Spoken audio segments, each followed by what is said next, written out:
बच्चे ने जब जन्म लिया तो आंधी तूफान मचने लगे, बिजली चमकने लगी, बादल गरजने लगे। और गुरुसेन ने सोचा ये हमारे घर में कैसा कुलकपूत पुत्र पैदा हो गया। बच्चे ने जब जन्म लिया तब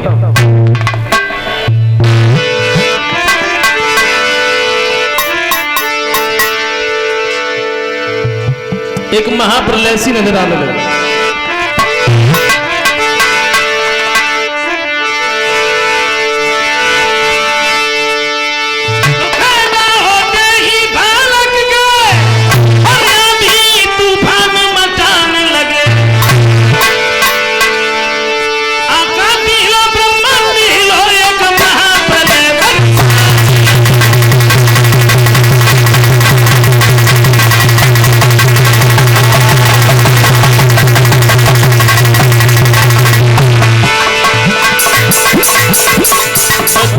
जन्म लिया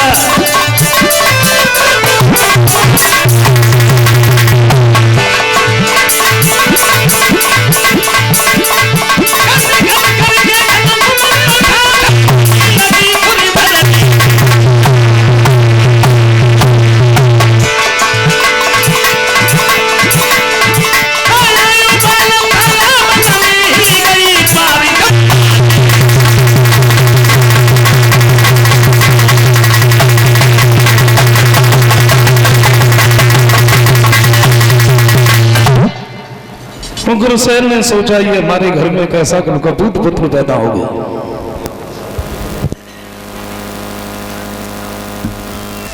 बच्चे ने जब जन्म लिया तो उस बच्चे का नाम कंस रखा। कंस आंगन में धीरे धीरे धीरे धीरे थोड़ा सा बड़ा हो गया। कितना बच्चों में खेलने के लायक तो बचपन से ही उपद्रव करता है। छोटे छोटे बच्चों को ले जाता है खेलने के बहाने से।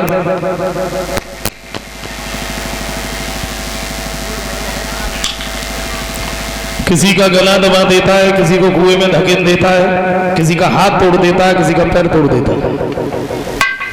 और कंस उपद्रवों को करता हुआ बड़ा हो गया। जैसे ही उपद्रव बढ़ते चले गए, उम्र बढ़ती गई, उपद्रव भी बढ़ती गई। एक दिन मथुरा के लोग उग्रसेन के पास में शिकायत लेकर के गए, महाराज अब आप अपने बच्चे को क्यों नहीं समझाते हो? क्या मैं मथुरा को छोड़ दूं? डर की वजह से हम कुछ कहते नहीं, आप भी समझाते नहीं। कंस को बुला लिया। उग्रसेन ने कहा बेटा ये मैं क्या सुन रहा हूं? मथुरा के लोगों पर तुम इतना बड़ा अत्याचार करते हो, तुम्हें नहीं मालूम राजा अपनी प्रजा को ही मार दे, शासन किसके ऊपर करेगा? क्यों ऐसा करते? कंस उठ के खड़ा हो गया, बोला सुन लिया आप लोगों ने? सुना पिताजी क्या कह रहे? और सच बात तो ये है कि मैं कुछ नहीं करता। सच बात ये भी है हमारे पिताजी के ऊपर बुढ़ापा है। अब इनके अंदर वो बुद्धि नहीं रही, इन्हें मालूम ही नहीं है कि राज्य कैसे चलता है। क्षमा करना भाइयों, हम अपने आप से कोई निर्णय नहीं करेंगे। आप लोगों से हम पूछ रहे हैं, आप बताइए अगर हम मथुरा के राजा बन जाएं तो फिर कैसा रहेगा? बोलो। कोई नहीं बोला। और कंस के जो साथी रहे, पीछे घूमने वाले थे, भाई उठ के खड़े हो गए, महाराज की जय हो। आप राजा बन गए तो फिर इससे सुंदर क्या है? कंस ने इतने शब्द सुने, अपने पिता के सिर से मुकुट उतार करके अपने सिर पर रख लिया। कंस राजा बन गया। राज सिंहासन पर बैठ करके सभा को संबोधित करता हुआ बोला, हमारे सभा में बैठे हुए सभी सज्जनों, ये आप लोगों की ही देन है, आप लोगों की ही दुआ है, आप लोगों की ही कृपा है जो आज हम आपके सामने इस राजगद्दी पर बैठे हुए हैं। अब माफ करना, मैं अपने लिए राजा नहीं हुआ, राजा हुआ हूं तो तुम सब लोगों के लिए, तुम सब लोगों का दुख दूर करने के लिए, तुम सब लोगों के दुख में हाथ बटाने के लिए। लेकिन एक बात तो है, हमारे पिता के शासन में जो कानून चलाए जाते थे वो बिल्कुल बंद कर दिए जाएं, क्योंकि हमें उनसे बहुत बड़ी घृणा है, नफरत है। अरे हम नए राजा हुए तो नए कानून बनाएंगे। हमारे पिता के शासन में वो यज्ञ करते थे, लेकिन हमारे शासन में कोई यज्ञ नहीं करेगा।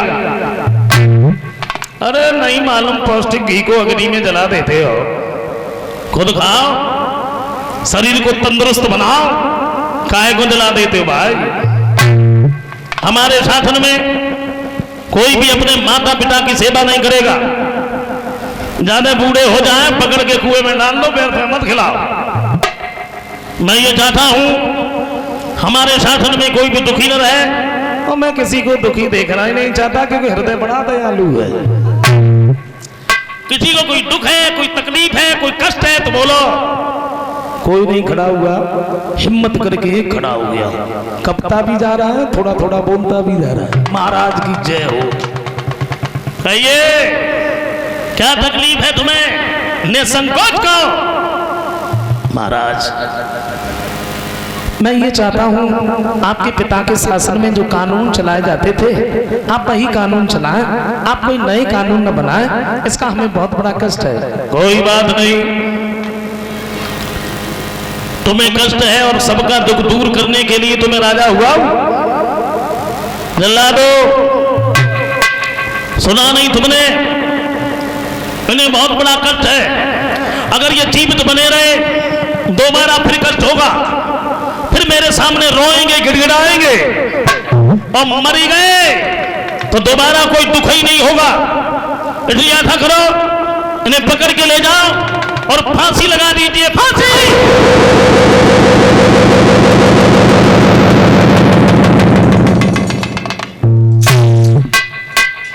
और बोलो, कोई कष्ट है किसी को? बोले महाराज आराम से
वजह से कोई कुछ नहीं कहता।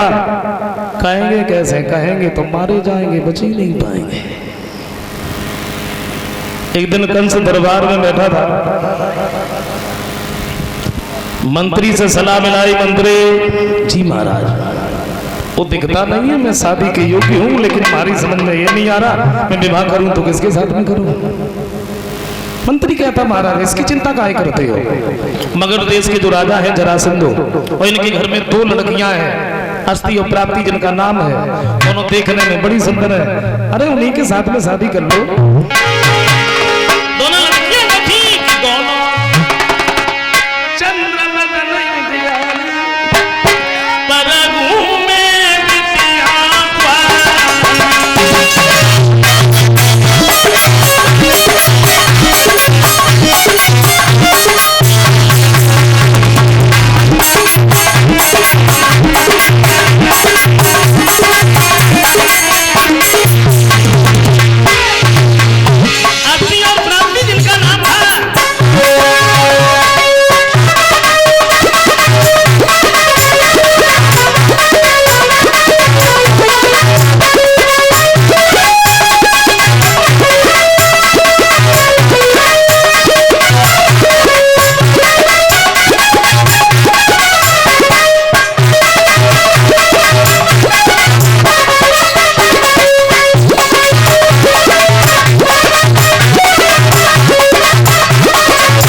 शांति और प्राप्ति जिनका नाम था, देखने में बड़ी सुंदर।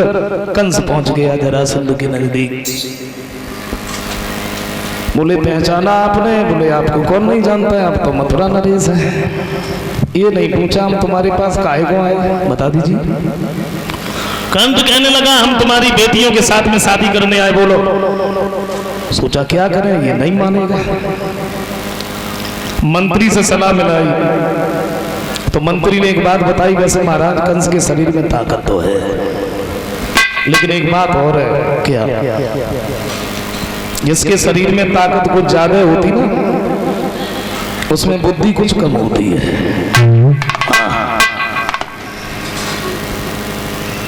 ऐसा करो, अपने यहाँ जो कुबलिया पिढ़ाती है कंस से ये कहो इस हाथी को हरा दो, हम विवाह कर देंगे। भाई सर जरासंध ने रखी तो कंस कहने लगा जरासंध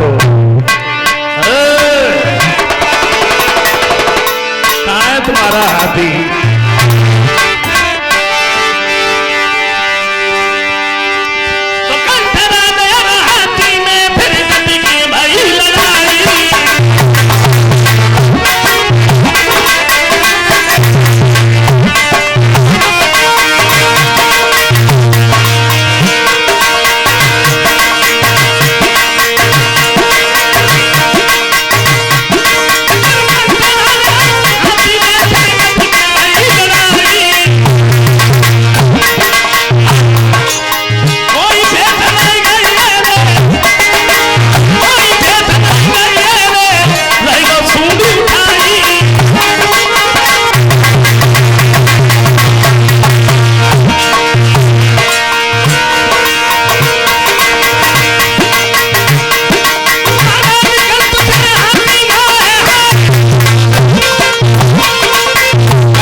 हाथी हार गया।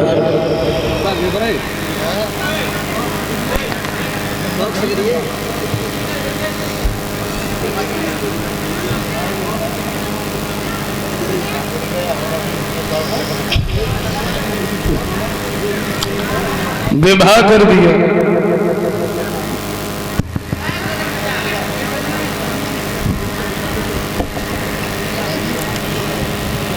अस्थि और प्राप्ति को साथ में लेकर के कंस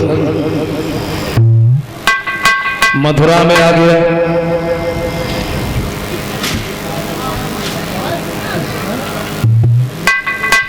राज सिंहासन पर बैठ करके सभा को संबोधित करता हुआ बोला, हमारे सभा में बैठे हुए सभी सज्जनों, मैं देखता हूं हमारे राज्य में कोई भी दुखी नहीं रहता, लेकिन महात्माओं को बहुत बड़ा कष्ट है।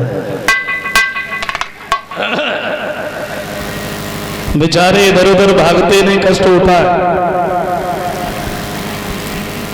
सिपाहियों से कहा पूरे राज्य में घूमो, जिस जगह पर महात्मा मिल जाए पकड़ के ले आओ, जेल खाने में डाल दो, हथकड़ी बेड़ियां लगा दो, बड़े आराम से पड़े पड़े खाते रहेंगे, कोई कष्ट ही नहीं होगा।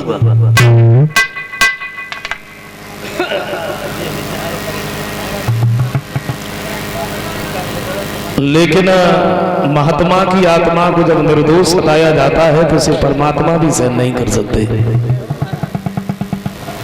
पृथ्वी गाय का वेश धारण करके रोने लगी, भगवान को आवाज लगाई है तो भगवान ने आकाशवाणी की है, पृथ्वी तुम रो रो करके हमें न रुलाओ, अतिशीघ्र हम तुम्हारे पास आ रहे हैं तुम्हारा दुख दूर करने के लिए।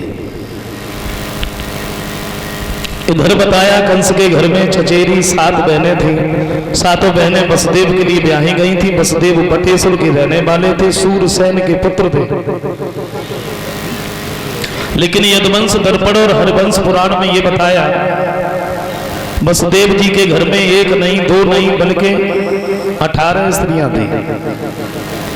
7 कंस की चचेरी बहन और 6 लड़कियां राजा याद हुए। इन्हीं के पुत्र कुरु, इन्हीं के वंशज शांतनु, और शांतनु के जो भाई थे बाहलीक, इनकी भी 6 लड़कियां वसुदेव के लिए ब्याही गई और अन्य राजाओं की। सबसे छोटी बहन थी देवकी। कंस सब बहनों से ज्यादा देवकी को चाहता था।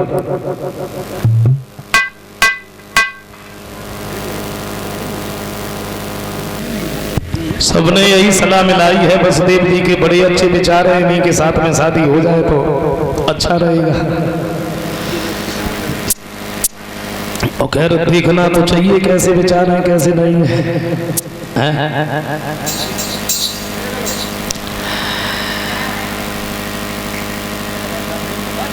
लेकिन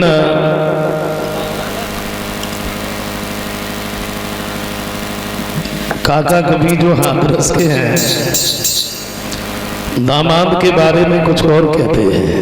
क्या बड़ा भयंकर जीव है इस जग में दामाद,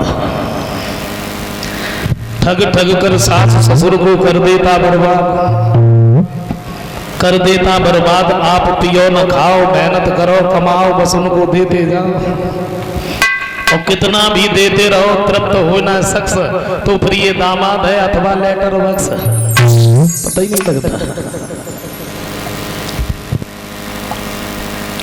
एक कवि तो ये कहते हैं कि ससुराल सुख की सार, पर दिना 2-4 ज्यादा नहीं, क्योंकि ज्यादा दिना जब हो जाता तो सास हाथ में झूला पकड़ा देती, बोले परे परे क्या कर रहे बाजार से सब्जी न ले आ। अब तो कुछ कहो ही मत, अब कुछ मत कहो। दामाद जी अगर ससुराल में जा रहे हैं, उधर से सास का फोन आ गया, बोले दामाद जी कहाँ हो? वो बोले माँ जी मैं मार्केट में हूँ, निकल रहा हूँ। सास बार से बोली ऐसो करियो, हमने तो घर में दाल बनाई है, तो सब्जी खाओ सो पे नहीं आई हो।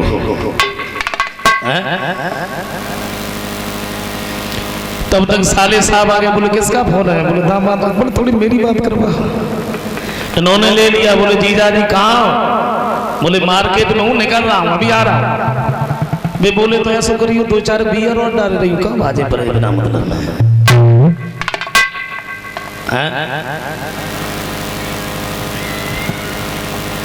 विवाह किया और विवाह किया, बड़ा दान दिया, हाथी घोड़ा हीरे जवाहरात। देवकी बड़े हंसी खुशी से ससुराल को चली। अब आप लोग सोच रहे हो कोई लड़की ससुराल में जाए, पहली बार जाए, हंस के जाए, रोए ना, कैसे हो सके? कहते तो ये है कि ये रोना तब नहीं चलता था, रोना तो तब से चला जब अपना देश भारत गुलाम था मुसलमानों का।